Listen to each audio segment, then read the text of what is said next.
So this video out of South Africa, that I seen on Twitter that kind of just bothered me. And, I went to South Africa back in March, of this year. And shout out to the brothers and sisters out there in Johannesburg and definitely ones I met in Cape Town. I can't wait to get back to South Africa next year. But this video, we got to have a conversation. You have this Boer, going to sit up here and saying some most vile things to this black person around black people. And I just kind of take major issue with this. Let's go ahead and roll that. When we both die, do it. Touch it. Do it. When we both die, get back.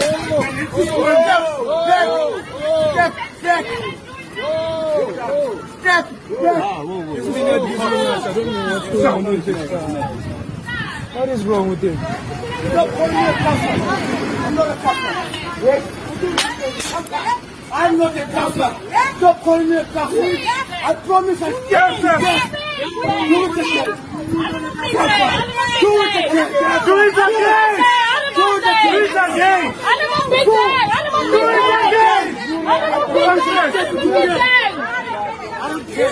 Do it again. You must go back where you come from. You're not from here in South Africa. This is our ancestors' land. This is our ancestors' land.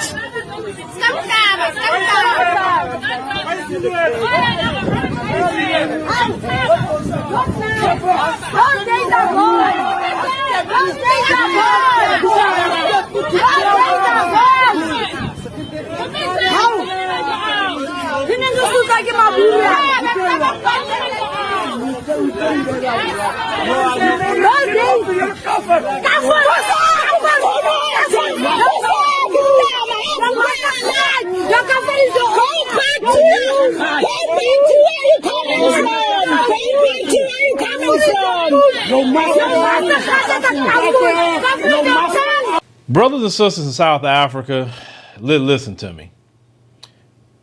You have control of your nation now, which is a good thing. But the remnant of apartheid is still there because the white supremacists still own a lot of the land. And if you have land, you have wealth. There have been many videos I've covered over the years that the white supremacists have been disrespectful to my brothers and sisters in South Africa. And there have been times that Indians have been disrespectful as well to you guys in your country.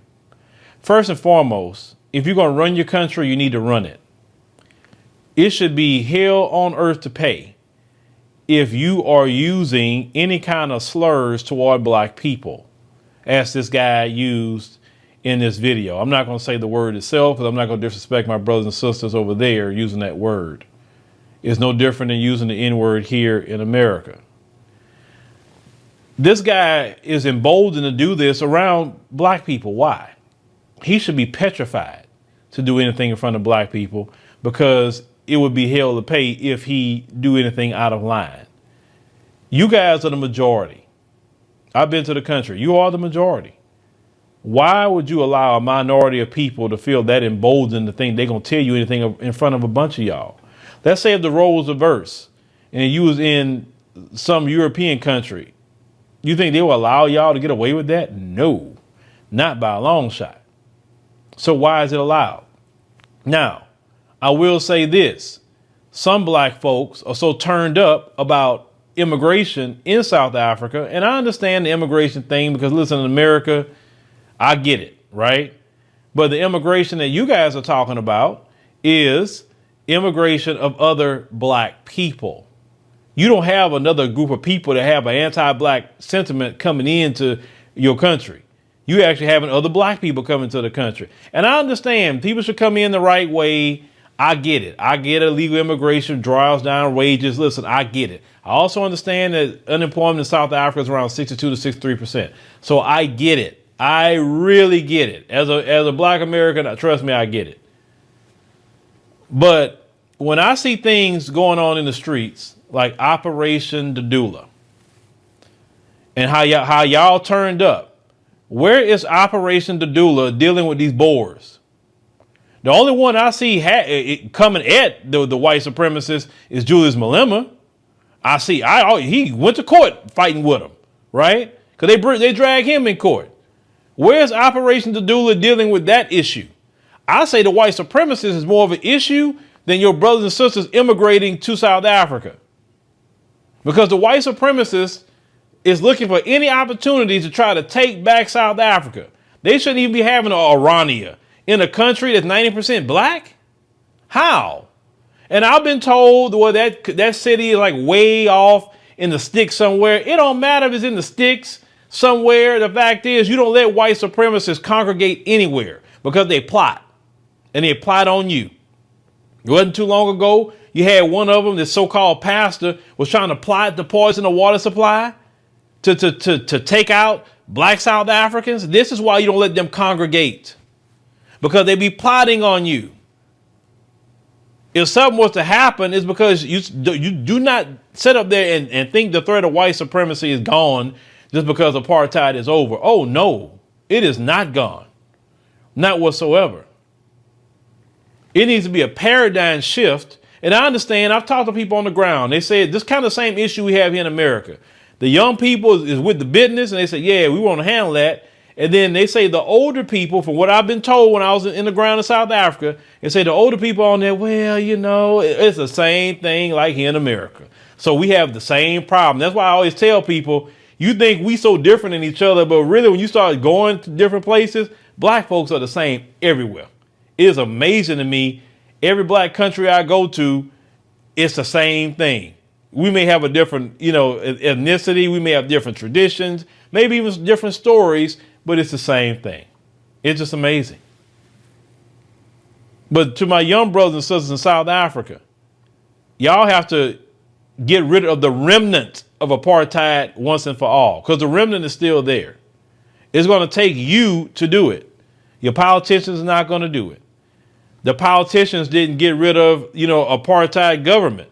It took the grassroots, young people at that time, to get rid of it. Y'all dealing with the remnants, and y'all got to get rid of that right now. Y'all have to.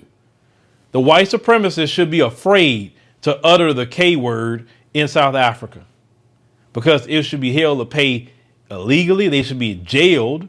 Yes, y'all should put in a law that says you use that word, you're going to jail, because that's a word that brought a lot of pain and suffering during the time of apartheid. You should do that. All that land that they have, it should be moved from their hands to black hands. If anything, I guess the government could buy them out of a lot of it. And then once you buy them out, give it to people. Give it to the people that's going to do something with that land. And they don't like it, say, hey, well, we'll give you a one-way trip back to the Netherlands. Oh, but I forgot the Netherlands don't want them. They don't want them. I was told that more than one time, that we don't want them. They can stay over there. But yeah, brothers and sisters in South Africa, yeah, please make that change, because they plotting every single day. They out there with guns and in training, and what are they training for? They're training because they want to overthrow the black South African government. Don't ever let the white supremacists have some sort of way they can congregate. In America, we don't have the numbers like you guys have. We're not even controlled like that in America. You think if black Americans were in control, I'm talking about think about it. If we was in control, just hypothetically, of South Africa, you really think we would be allowing them white supremacists? Oh, no. That wouldn't be going down at all. And I know y'all fight too. Y'all got a lot of fighters in South Africa. I know, trust me, y'all are some fighting people. We definitely relate more than anything else. But the threat of the white supremacists is still there in South Africa. And it's going to take you brothers and sisters to get rid of it. But y'all let me know what y'all think, what's going on in South Africa. Like I said, I have a lot of love for my brothers and sisters in South Africa. They welcome me in. Johannesburg is an awesome city. Great for black people to go start business. I believe black people, I said before, from America, you should start in Johannesburg first. And if you want to go visit the African continent, I think that is the easiest for you to deal with versus, say, like me. I started off in Ethiopia, totally culture shock. But I can't wait to get back to Ethiopia because there's so many things I didn't get to see there, right? Cape Town is beautiful, with all the mountains and the beaches and all of that sort of thing. It's more things I need to see in South Africa outside those two cities. I know everybody tell me I need to go see Durban, which I want to go see that when I go back to South Africa here, maybe in a few months. But it's like I say, I want you brothers and sisters to thrive. South Africa is a beautiful country. Fight for your country. Fight for it. Don't ever walk away from it. Fight for it. And tell these other groups that's fighting immigrants, hey, we need to deal with these white supremacists first. Let's deal with them. Then after that, we'll get involved with some of this other stuff. More Threads, a brand owned by a former teacher and Black American freedman, use their apparel and more to teach hidden truths and Black American history. More Threads will address the lack of knowledge and negative images in our community. Check out www.morethreads.com to purchase our apparel, read thought-provoking blogs, and more. Sign up to have raw conversations and wear clothing that acknowledges, celebrates, and honors our lineage at www.morethreads.com.